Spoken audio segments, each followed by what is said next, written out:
So it's come down to this. You got the dreaded assignment or project or report, and you've been asked by your teacher.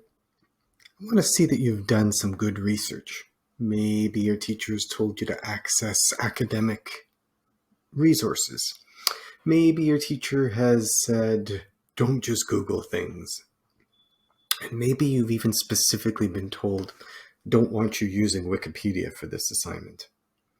Where do you start?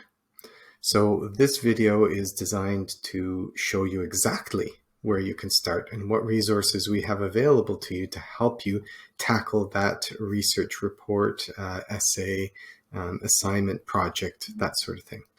And I'm going to walk you through 3 to 4 different types of things that you can do over the course of your research. So where to start? Well, regardless, disregard what your teacher said for a moment. And the number one place I always suggest students start, especially if you don't know a lot about your topic to begin with, is to come over here and go straight to Wikipedia.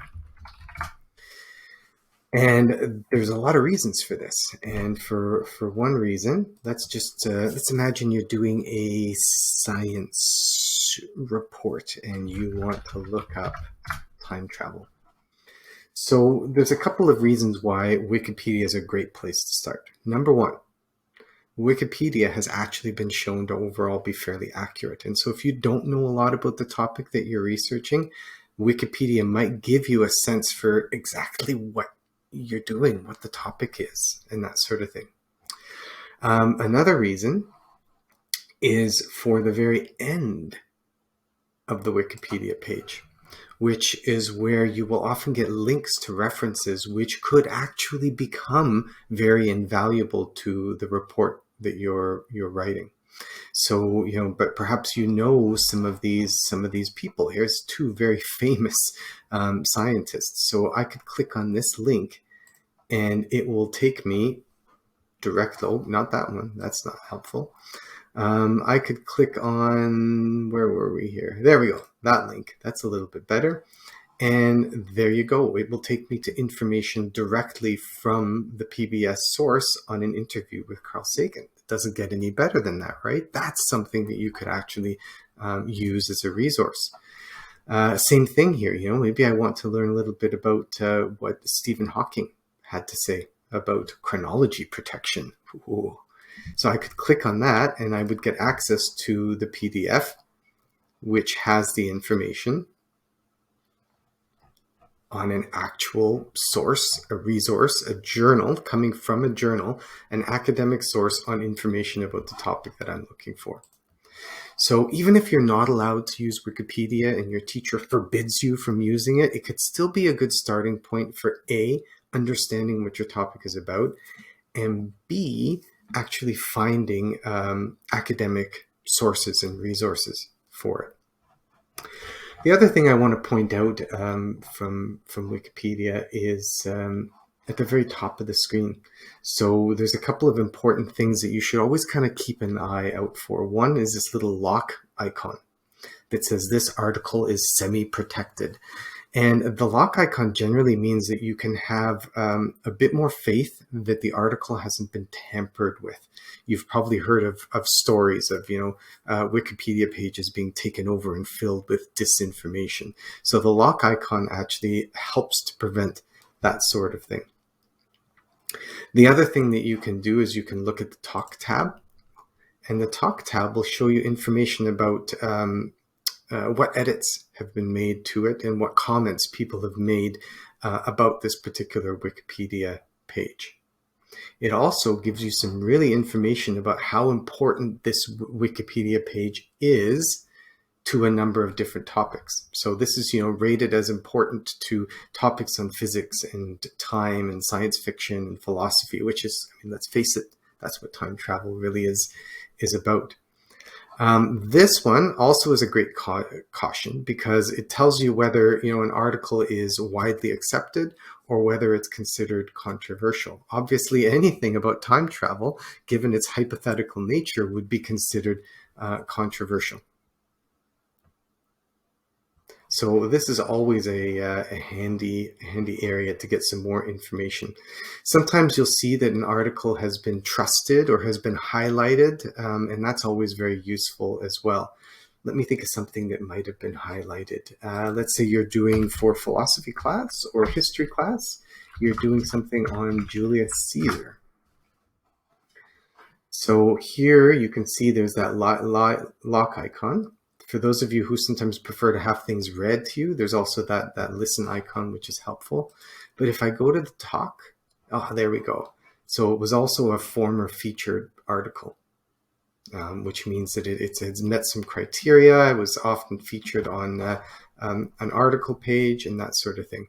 So these are things that, when I'm doing my own research, I'll always check out these little bits and parts of Wikipedia in order to kind of give me that. But by far, when I'm doing research, I always come down and look at what the sources are and whether any of those sources might be it might be useful for me to explore further information. Now, a quick note on plagiarism and academic integrity. You cannot, in your bibliography, put one of these sources down if you didn't actually use it. So you will actually have to have read the article and got some useful information from it in order to use that information. Word of warning 2, if you are using Wikipedia to grab a deeper understanding of your topic, that means that you have used this as a source, which means you have to include it in your bibliography because it's provided you with that information which you have synthesized and used to write or to create your report.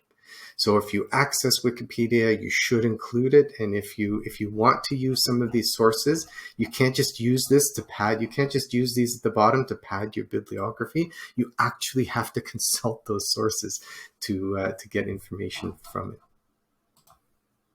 So one last note before we move on to our second research tip. Those of you that want to know a little bit more about the accuracy of Wikipedia or the acceptability of Wikipedia, may not surprise you to know that there is a Wikipedia page on citing Wikipedia for bibliographies. And so you can always access this page and read a little bit about what the potential problems are, why you might not want to cite it as an academic source, and as well as how to actually cite it in various styles. I'm hoping most of you are using some sort of citation tool. There's another video if you want, but otherwise, if you're doing it by hand, you can always grab that information here.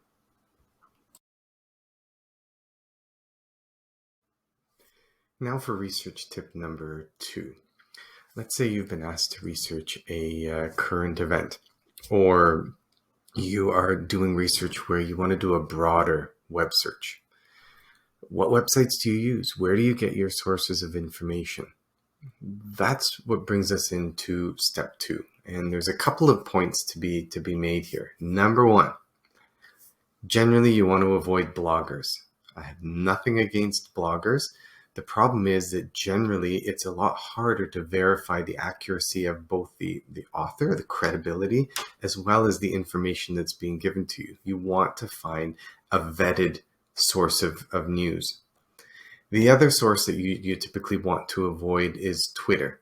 Donald Trump, enough said, right? I'm sure that there's some very accurate information on Twitter, but there's also some very inaccurate information. And so what I want to explore with you is a couple of options of, first of all, how to know whether you're on a good site or not, but also where you can generally go for credible, trusted information. So I'm going to show you a couple things. So when I come upon a website, I use those criteria in the back of my head. So here's an example from Forbes. So what do I know by looking at this? I know that Forbes is generally a credible source of information, particularly business-based information. So I have an article here about Crypto Crime Stopper. So how do I determine whether this is a good source for me? So first thing I can do is I can sort of glance through it. Now in the past, generally, I would tell students that if there's ads, on a website, it's usually a bad sign, but more and more reliable companies are moving towards ads just as a way of providing money so that they can continue to do their business. So I no longer give that advice. Ads can be okay. What else? I'm looking to see whether there's any sort of language that is inappropriate or is really looking biased. I'm going to look at the person who's written it. So what do I know about Isabel here? So usually if you click on it, you can get some more information. So here we go. I'm an assistant editor. Good for you. Here we go. I studied journalism and economics. So what does this tell us? This tells us that Isabel has a background in writing. Fantastic.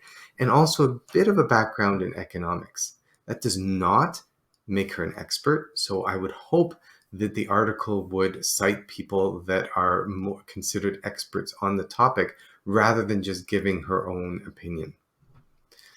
So that's great. So there's a little bit of reliability and authority here. Let's see whether it's true that we have some people here that can back up the story. I'm looking through it really quickly. I see a quote here. So that's coming from the founder of a cryptocurrency company, it looks like. Perfect. If this is an article about cryptocurrency and you have a source coming from it, that probably means that this is kind of a good start. This could be a completely bad article, but I'm just going through a few things just to hopefully double check. Let's look at the date. Today's January 7th. This is January 6th. This is looking like a good article. So if I'm looking for stories about cryptocurrency or cryptocurrency crime, this might be considered a good source for me. So moving on to number 2.5, you're still searching the web.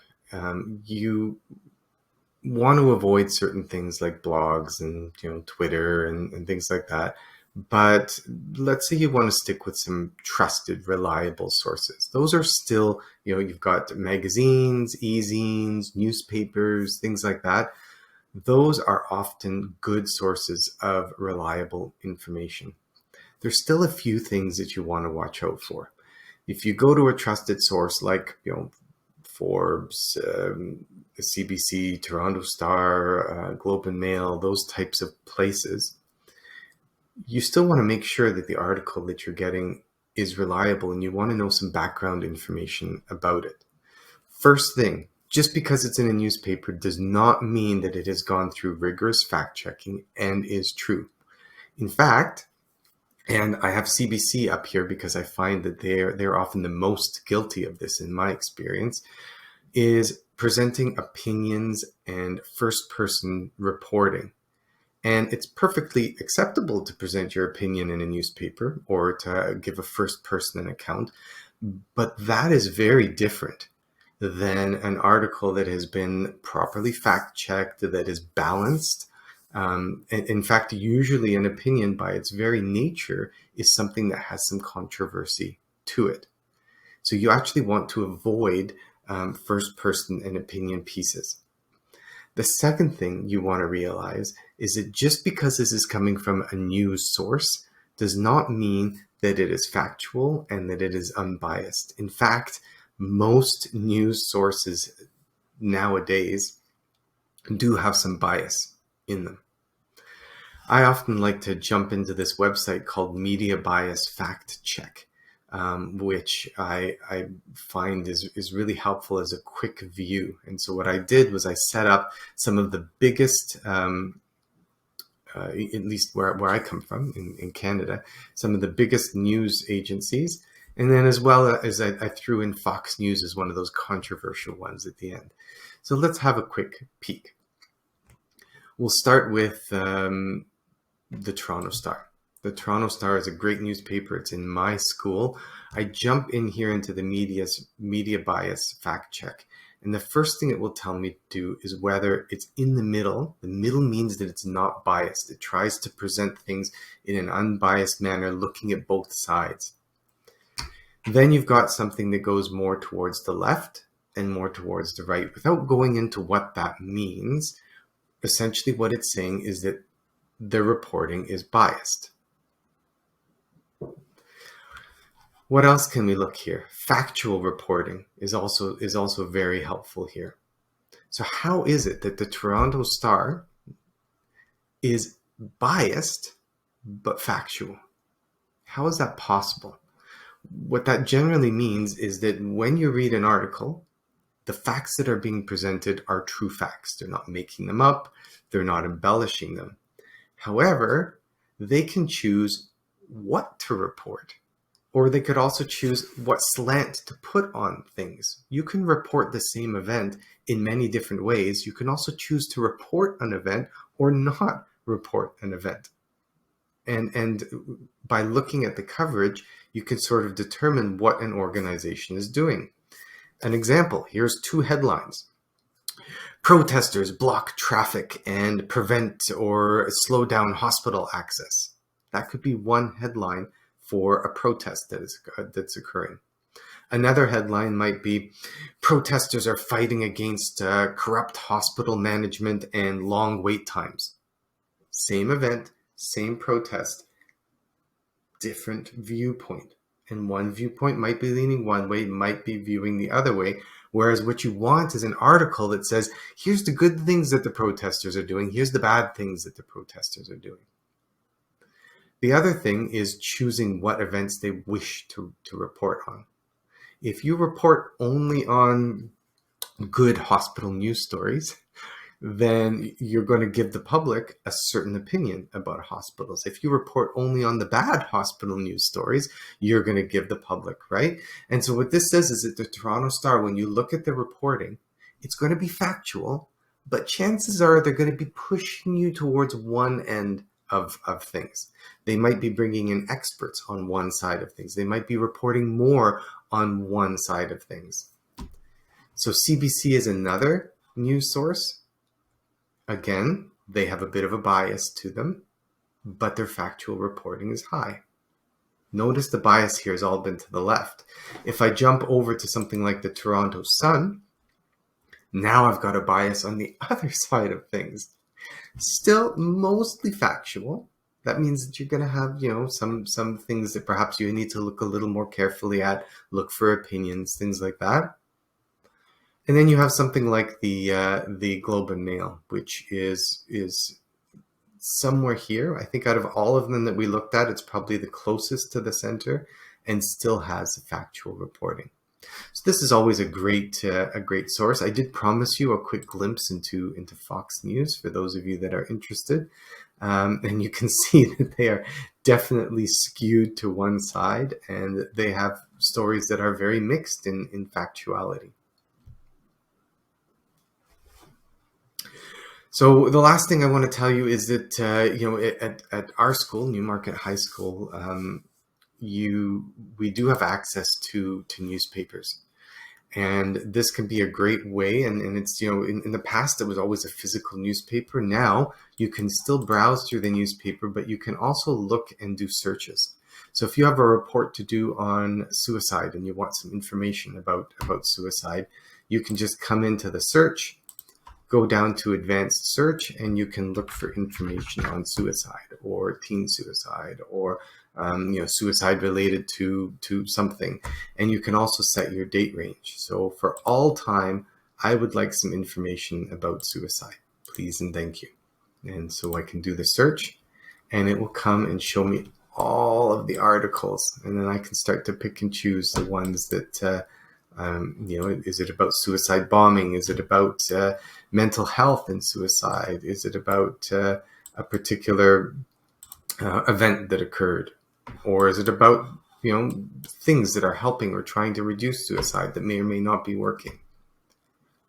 So knowing that you have a good news source, making sure that this is a news article that's been vetted, that it isn't just an opinion, and knowing that depending on the source that you're using, there might be bias or there might be more or less rigorous fact checking that's going on.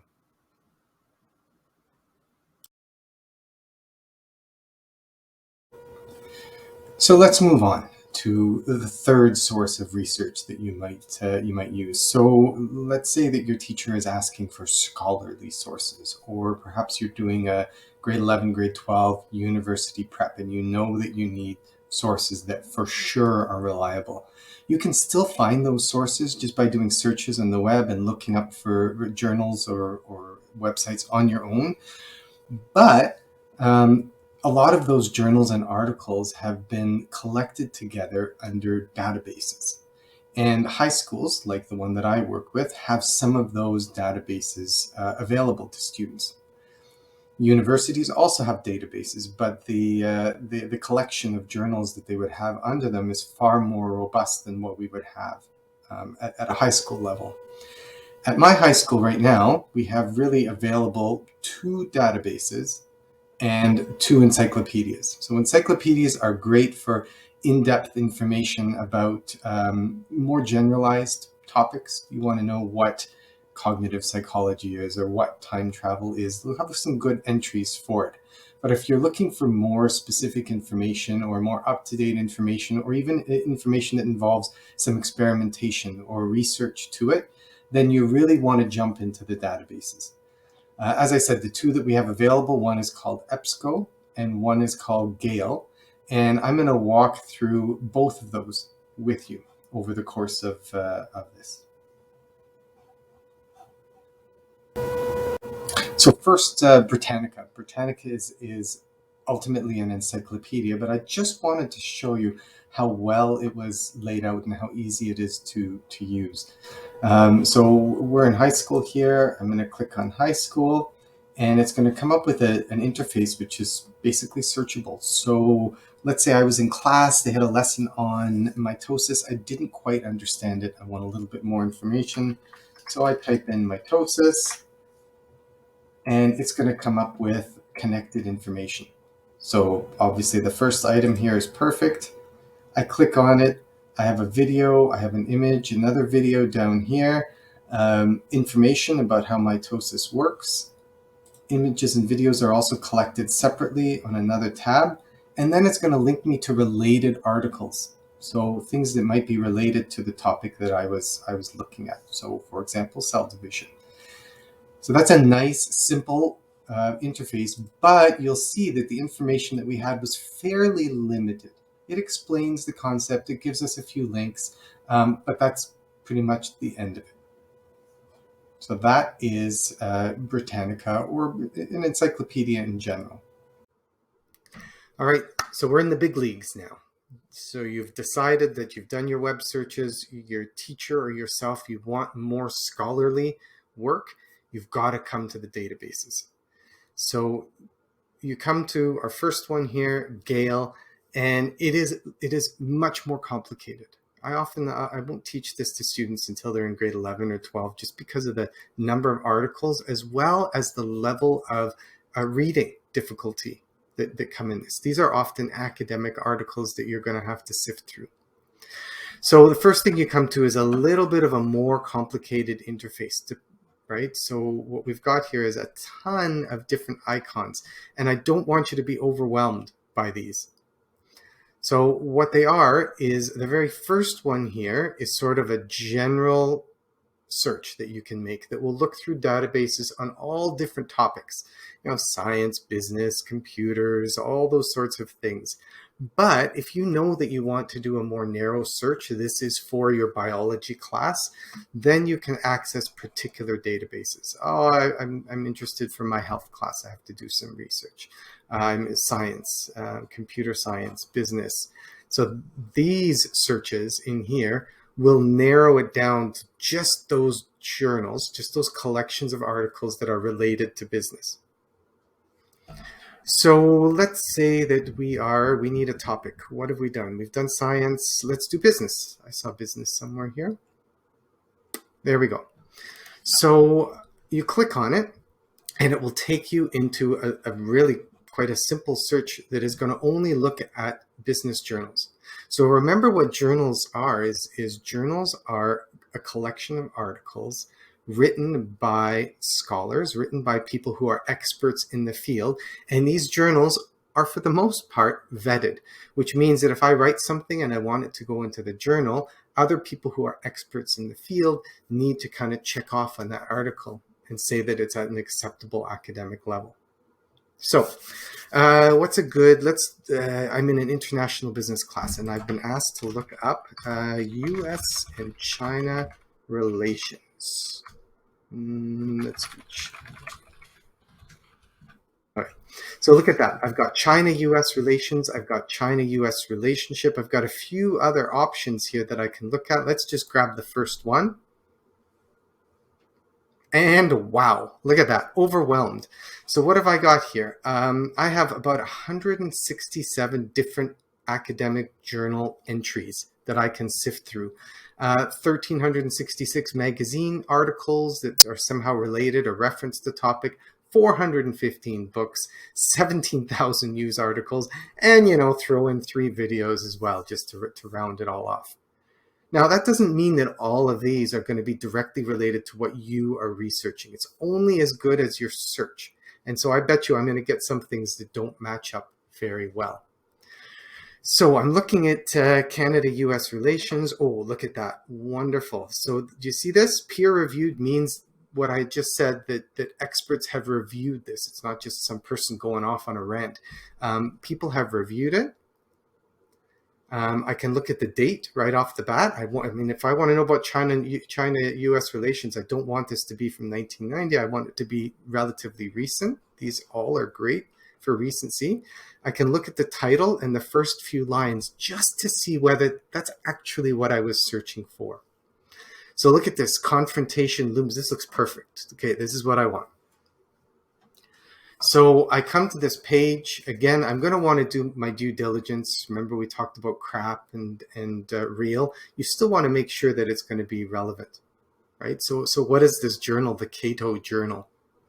I know a lot about psychology journals because that's my background. I don't know about this particular journal. So I might want to know a little bit more about it. But now I can actually go through and read the entire article.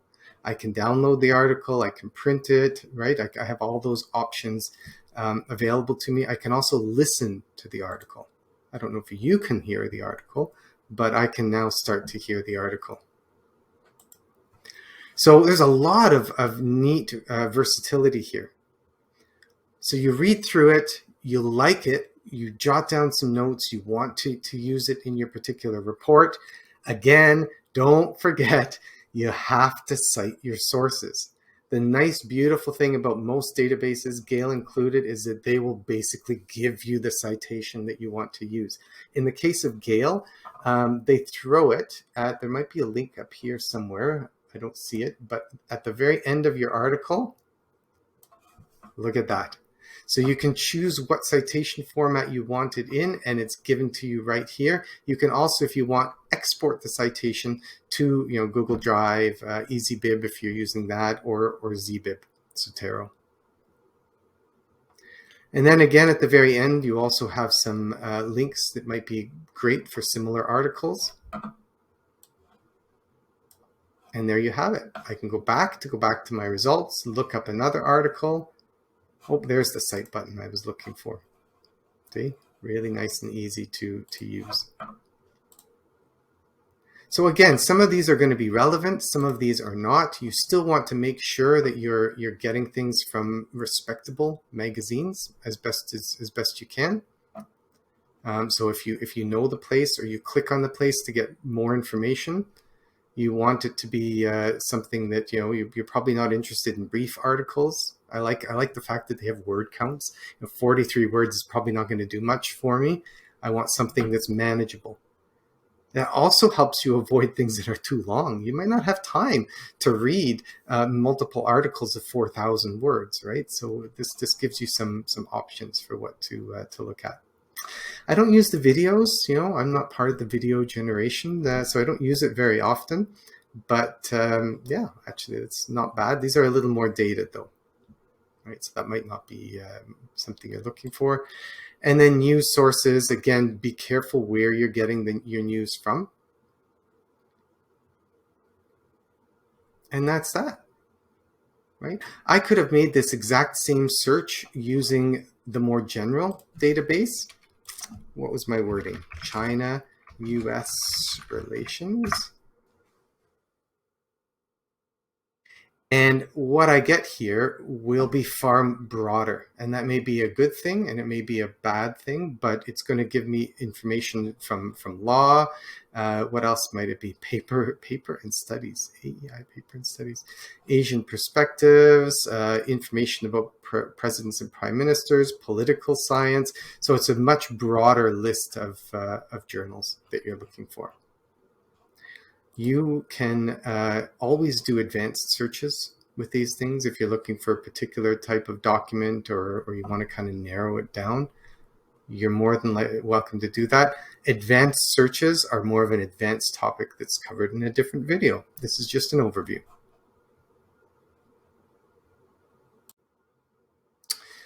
So on to the next big database, and that's EBSCO. So first question, why two databases? Well, you're going to see why. They both present their information differently and also access different sources of information. One of the nice reasons that I have EBSCO in my library is that it's easier to access Canadian information as opposed to Gale, which is a little more difficult. And living in Canada, we often want to get the Canadian perspective on things. And so the first thing that you're going to notice on EBSCO is that the interface is very different here. The very first thing up here is Explora Canada, which is a nice, easy way to do searches with a Canadian focus on things. They do also have a generalized search, EBSCO host here. And then you'll see that there's some other, science specific, literary specific. You can look at Canadian points of view. Where was that? So there's a lot of different areas where you can still get information. But as a first starting point, if this is your first foray into EBSCO, I always just go into Explora, and you're going to see why in a second. So we click on it.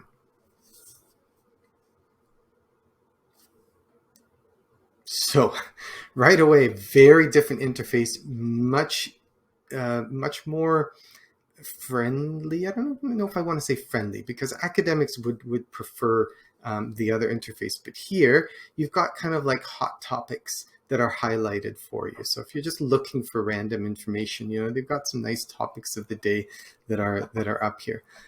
But they also have just a general search. So we just finished a search for US-China relations. Let's look at China-Canada relations. So China-Canada relations. So a couple things. First of all, you'll see that I can limit my search to only sources published in Canada, right? That might be interesting to have. I can also very easily limit my year. So like, I don't care about the relations from 1994. Sorry, guys. So let's just limit ourselves to something a little bit more recently. Perfect. 380 different results. This was a pretty basic search, so I'm going to get some things that aren't applicable. But here are some great things, right? This was something that happened recently. Look at that, CBC radio. You're not going to get that. CBC television, you're not going to get that from searching a US database typically. The other thing, however, to notice, remember we talked about good sources versus bad sources. Your academic journals, the things that came up with Gale, they're the things that your university profs are going to be looking for. Getting something from CBC TV, and we talked about where CBC lies as far as on the spectrum and reliability. It's not as good a source as an academic journal. It could be, but it's not guaranteed to be. So you have to be very careful where you're getting this information from, right? There's very different sources.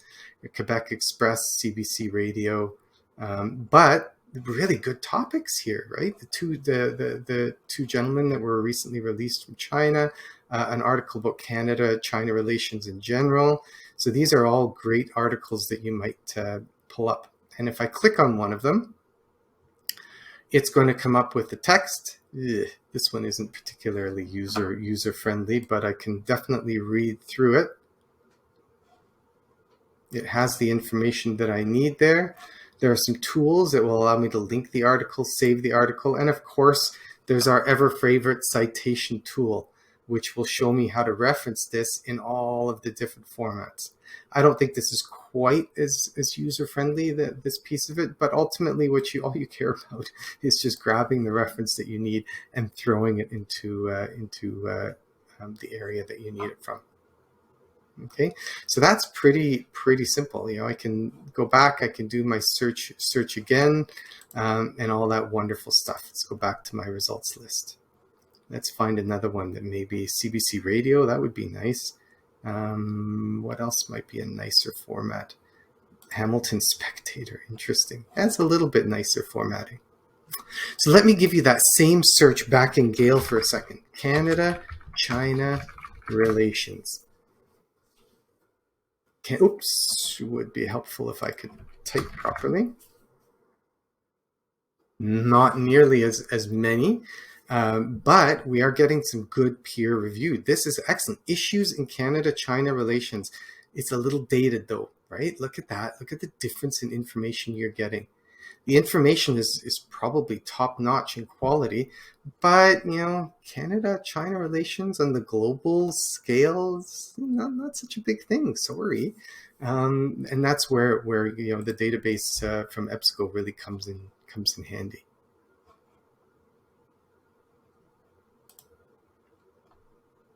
So let's just sum up a couple other areas of EBSCO. There was EBSCO host as an option, and that's your general search that's going to grab as much as it can from a wide variety of areas. You have a specific Canadian search, which is going to be looking at Canadian sources. They also have things like what Gale had, a business search, a science search. There's an interesting literary search if you're taking, grade 12 lit class or something like that. So this might be a nice search. Also for students, I said I don't usually send, grade 9 or 10 students to these sites, but I will sometimes send them to the Canadian Points of View Reference Center, because this will often summarize or highlight some neat kind of current topics in Canada. So Canadian points of view, right? And so you can see the way that this is laid out. We can look at different categories, and they summarize some of what's supposed to be, current debates or points of view about certain topics, arts funding, cloning, all that sort of stuff here. And so that's it. It was a big lesson. We talked about how to do research, nowadays. And we've looked over Wikipedia, we looked over websites, ensuring the site that you're looking at is reliable. And now what we've done is looked at databases. And I've shown you two databases, one that's linked to very scholarly articles, and then another one which still has some of those scholarly articles, but also links you to things like Canadian Perspective, more news outlets and articles and things like that. This is by no means an exhaustive way of doing research. When you do research, you got to use all the information that you can, but I hope that you found this helpful. Anyways, till the next video, take care.